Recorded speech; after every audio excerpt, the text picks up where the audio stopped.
오늘 하나님 말씀 누가복음 17장 11절부터 19절까지 말씀입니다. 치유받은 사마리아인은 어떻게 살았을까 생각해 보았습니다. 성경을 읽는 두 가지 방식이 있습니다. 하나는 내가 구원받는 이야기로 읽는 것이지요. 다른 하나는 하나님이 스스로 창조 세계를 회복해 가시는 이야기로 읽는 것입니다. 나는 당연히 내가 구원받기 위해 성경을 읽었지요. 인생의 허물을 극복할 길이 없었습니다. 내가 살아야 할 이유가 20대에 꼭 필요했습니다. 살아야 될 이유를 제공한다고 주장하는 여러 가지 철학과 종교들을 섭렵해 보았습니다. 결국 저는 예수 이야기에 걸렸지요. 예수 이야기가 제일 가능성이 많아 보였습니다. 저는 운이 좋았습니다. 예수 안에서 다른 모든 구원 이야기가 이해되고 통합되는 기이한 경험을 하게 되었습니다. 이제 회심한 지 37년이 지나가는데요. 이제야 제가 성경을 보는 방식이 좀 왜곡되었었구나 하는 것을 발견하게 됩니다. 성경은 내가 구원받는 이야기이기 이전에 하나님이 망가진 당신의 창조 세계를 회복해가는 이야기였습니다.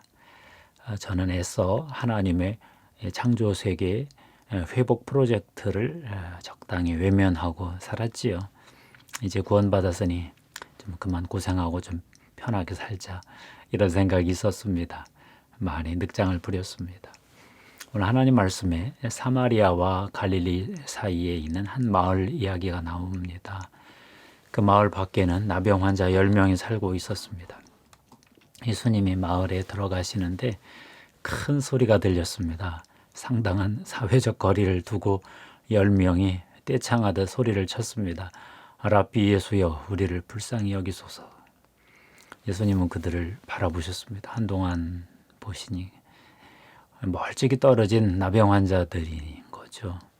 얼굴에 이목구비, 손가락이 훼손된 아주 바닥 병자들 인생들이었습니다. 한동안 바라보시다가 한 말씀 하셨습니다. 가서 제사장들에게 너희 몸을 보여라. 상당히 먼 거리라 예수님도 큰 소리로 말씀하셨습니다. 나병 환자들은 멀리서도 그 말씀을 들었습니다. 그들이 움직였습니다. 지켜보던 제자들의 눈이 휘둥그레졌지요. 아니, 피고름이 흐르는 그 몸으로 어떻게 마을 안으로 들어가라는 말인가? 예수님은 제자들과 함께 가고자 하는 마을 안으로 들어가셨습니다. 평소 때처럼 복음을 전하시고 아픈 자 고치시고 하나님 말씀을 풀어서 설명해 주셨죠. 한참 있다가 한 사람이 달려와서 소리를 질렀습니다. 하나님이 내 병을 고쳐주셨습니다. 그리고 예수님 발 아래 퍽 엎드려 버렸습니다. 랍비 예수야 감사합니다. 제사장에게 가는 도중에 병이 나았습니다. 피부, 고름이 멈추었고 깨끗해졌습니다. 가만히 보니 그의 피부는 유대인의 것이 아니었습니다. 혼혈족 사마리아인이었던 거죠. 예수님은 그를 보고 그의 믿음을 크게 칭찬했습니다. 일어나 가라. 네 믿음이 너를 구원하였느니라. 누구나 구원받고 싶은 문제가 있지요. 나병 환자들은 나병에서 구원받고 싶었습니다. 구원받고자 하는 사람은 구원자 예수님이 자기를 바라보게 해야 하지요. 나병 환자들은 소리를 질러서 예수님의 시선을 끄는 데 성공했습니다. 구원받고 싶은 사람은 예수님께 간청해야 합니다. 나병 환자들은 자신들을 불쌍히 여겨달라고 부르짖었습니다. 구원이 필요한 자는 주님의 구원 약속을 받아야지요. 기도 응답을 받아야 합니다. 나병 환자들은 치유를 약속받았습니다. 구원받고 싶은 사람은 주님의 구원 약속을 믿어야 합니다. 나병 환자들도 믿기로 했습니다. 구원받고 싶은 사람은 아직 구원받을 그 미래 아직 오지 않았지만 믿음으로 상상하며 믿음으로 나아가야 합니다. 나병 환자들은 아직 피고름이 나오는 상태로 믿음으로 제사장 집으로 갔습니다.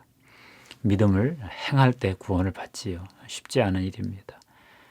나병 환자들은 제사장에게 가다가 치유를 받았습니다. 정말 쉽지 않은 구원이고 값진 구원이었습니다. 그러면 예수 그리스도는 왜 10명의 나병 환자를 치유하셨을까요? 우선 불쌍하셔서 치유하셨겠지요. 나병에 걸리면 자기 집을 떠나야 합니다. 배달해주는 음식, 그 초란 비천한 음식으로 겨우 연명하는 것입니다. 언제 죽을지 모릅니다. 하루하루 죽지 못해서 합니다. 그러니 주님이 그들을 얼마나 불쌍하게 여기셨겠습니까? 그런데 불쌍히 여기는 것만이 치유의 이유는 아니었습니다. 예수님은 치유받은 그들이 하나님께 영광을 돌리기를 바라셨습니다. 치유받은 10사람 중 한 사람만 돌아왔을 때 예수님이 실망하셨습니다. 10사람이 다 깨끗함을 받지 아니하였느냐? 그 9은 어디 있느냐? 그리고 한 말씀 더 하셨죠. 이 이방인 외에는 하나님께 영광을 돌리러 돌아온 자가 없느냐? 주님이 이들에게 원하는 것은 하나님께 영광 돌리는 것이었습니다. 주님은 치유를 선포하실 때 이미 그들의 믿음을 보셨습니다. 그들이 제사장에게 가면서 나았다, 중간에 나은 것도 감지하신 것 같습니다. 그리고 그들의 다음 행보를 기대하신 거죠. 10명이 다 와서 하나님께 영광을 돌렸으면 좋겠다. 예수님은 이제 하나님이 직접 이 땅을 통치하신다는 것을 보여주시기 위해서 이들을 치유해 주신 거죠. 그러면 어떻게 하나님께 영광을 돌려야 할까요? 하나님께 영광을 돌린다는 것이 무엇일까요? 영광은 헬라어로 그 빛, 라이트를 의미하는 단어죠. 영광을 돌린다 하는 것은 빛, 스포트라이트를 하나님께 비춘다 그런 뜻입니다. 하나님이 하셨습니다. 인정하고 선포하고 공표하는 거죠. 하나님께 영광 돌리는 일은 정말 중요합니다. 하나님은 영광 받으시기를 원하시지요. 이사야 42장 8절에 좀 무시무시한 말씀이 있습니다. 나는 여호와이니 이는 내 이름이라. 나는 내 영광을 다른 자에게 내 찬송을 우상에게 주지 아니하리라. 왜 하나님이 영광을 받기를 원하실까요? 하나님과 하나님 백성 사이에 친밀한 그 교제를 원하셔서 그런 것 같습니다. 우리도 인정받으면 기분이 좋잖아요. 하나님도 참 믿을 수 없지만 우리 인간의 인정을 받기를 원하시는 것 같습니다. 그런데 하나님이 원하시는 것은 우리가 하나님께 영광을 돌릴 때 영광 돌리는 우리까지 하나님의 영광에 참여하기 때문에 그러신 것 같아요. 하나님이 뭐 영광이 필요한 분은 아니잖아요. 다만 피조물이 하나님께 영광을 돌릴 때 그 피조물도 같이 영화롭게 되기 때문에 그러신 것 같습니다. 반대로 하나님께 영광을 돌리지 않으면 좀 무서운 일이 발생합니다.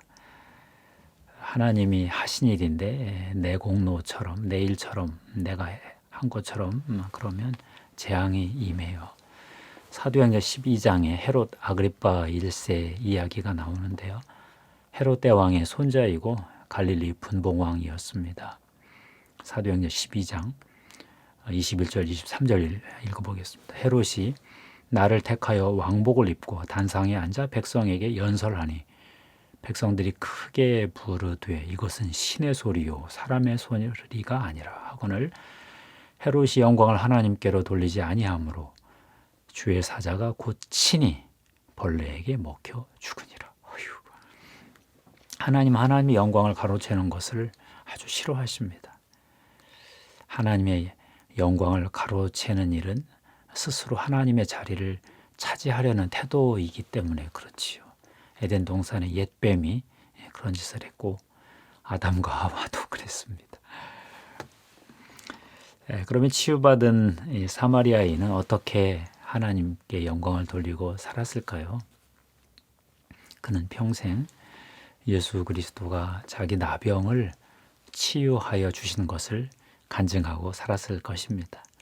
나중에 예수께서 부활하셨다 하는 그 복음 메시지를 들었을 때 별 장애 없이 받아들였을 것입니다. 그렇지, 내 나병을 고치신 분인데 죽은 자 가운데서 살아나시는 것이 불가능한 일이 아니지 이러면서 부활 메시지를 수긍했을 가능성이 많겠다 싶습니다. 또 사도행전 8장에 보면 사마리아 땅에 복음이 들어가 퍼지는 선교되는 이야기가 나오지요. 스데반이 돌에 맞아 순교했습니다. 예루살렘 교회가 이제 큰 핍박을 당해서 흩어졌습니다. 사도 이외에는 다 유대와 사마리아 땅으로 신자들이 이제 흩어지는데요. 예루살렘 공동체가 이제 위축이 되는 거죠. 흩어진 사람들이 두루 다니면서 복음을 전했습니다. 그때 빌립은 어디로 갔느냐? 바로 사마리아 땅으로 갔습니다. 사마리아 성에 가서 그리스도를 백성에게 전했지요.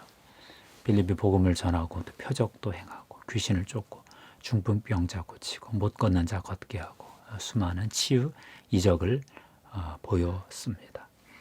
사도행전 8장 7절 8절 말씀이지요. 많은 사람에게 붙었던 더러운 귀신들이 크게 소리를 지르며 나가고 또 많은 중풍병자와 못 걷는 사람이 나으니 그 성에 큰 기쁨이 있더라. 빌립이 예수 그리스도가 하시던 일을 그대로 재현하는 거지요. 빌립이 하나님 나라와 예수 그리스도의 이름에 관하여 전도함을 그들이 믿고 남녀가 다 세례를 받으니 8장 12절 말씀이죠. 그들이 세례를 받았어요. 그랬더니 베드로와 요한이 예루살렘 교회로부터 파송을 받고 사마리아에 갔습니다. 그들이 기도하니 또 성령이 임하셨습니다.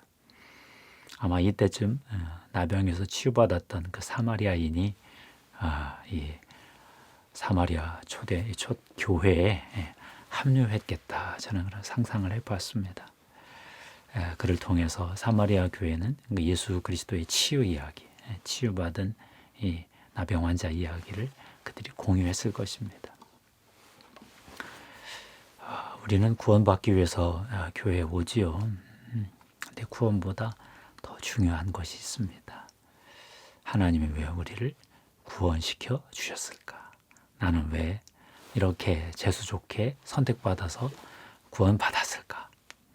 왜냐하면 수많은 사람들이 진리를 찾고도 예수 그리스도 안에서 그 진리를 발견을 못하거든요. 어떻게 죽은 자가 살아나? 그런 회의가 들면 끝인데 어느 날 믿어졌다? 이거 은혜거든요. 사람이 그걸 어떻게 믿겠어요? 구원받은 이유를 깨닫고 하나님의 창조 세계를 회복시키고자 하신 하나님의 프로젝트, 하나님의 열정, 열심에 누가 누구를 끌어들일까 하나님이 그런 마음을 가지고 일부에게 은혜를 주시는 거죠. 그러니까 구원이 무엇을 위한 구원인가 이것을 생각해 보아야 되는데 하나님 말씀은 하나님의 선교를 위한 구원이다. 하나님은 모두를 한꺼번에 구원할 수 없으시니까 일부를 구원하셔서 그들로 하여금 모두를 구원하고자 하는 그런 전략을 세우신 것 같아요. 이스라엘을 통해서 열국을 좀 구원하고 싶으셨던 것 같고 교회를 통해서 열방 전체를 구원하고 싶으셨던 것. 이것이 하나님의 본심 같습니다. 결국 하나님의 창조 세계에 망가졌죠. 일부 타락한 하나님의 아들들 때문에 그리고 또 아담과 하와 그들의 미혹당함으로 타락 때문에 하나님이 그걸 회복시키기 위해서 아브라함 부르셨고 또 교회를 선택하셨습니다. 그러니까 구원은 하나님의 선교를 위한 구원이다. 이렇게 돼야 되겠죠. 나는 구원받았다. 나는 이제 됐다. 나는 지옥 안 간다. 그래서 이런 말이 틀린 말은 아니지만 하나님이 그런 말을 듣고 있으면 좀 슬프실 것 같아요. 내가 왜 너를 구원했겠니? 나는 너가 나의 이 창조 세계 회복 프로젝트에 참여하기를 바란다. 그래서 너에게 값없이 은혜를 베풀어서 내 아들의 피공로로 너를 지옥으로부터 건져냈다. 이제 너가 나의 구원 사역에 창조 세계 회복 프로젝트에 너를 쓰고 싶다. 너가 참여했으면 좋겠다. 이러시는 거죠. 기도하겠습니다. 하나님 감사합니다. 하나님 백성들이 하나님의 구원을 깨닫고 나서 하나님의 선교에 동참하고 하나님께 영광 돌리는 위대한 성경의 이야기에 동참하기를 기도합니다. 하나님, 저희도 구원시켜 주신 거 정말 감사하고, 아직 구원 확신 없으면 믿음 달라고 기도하고 하나님 은혜를 깊이 깨달은 후에 하나님의 선교 프로젝트에 동참하는 영광을 허락하여 주시옵소서. 하나님께 영광을 돌리기 위해서, 선교를 통해 하나님께 영광을 돌리기 위해서 저희 인생이, 남은 인생이 쓰여지기를 바랍니다. 우리 성도들에게 예수 그리스도의 십자가의 보혈의 피를 뿌리고 덮습니다. 성령님, 기름 부어 주시옵소서.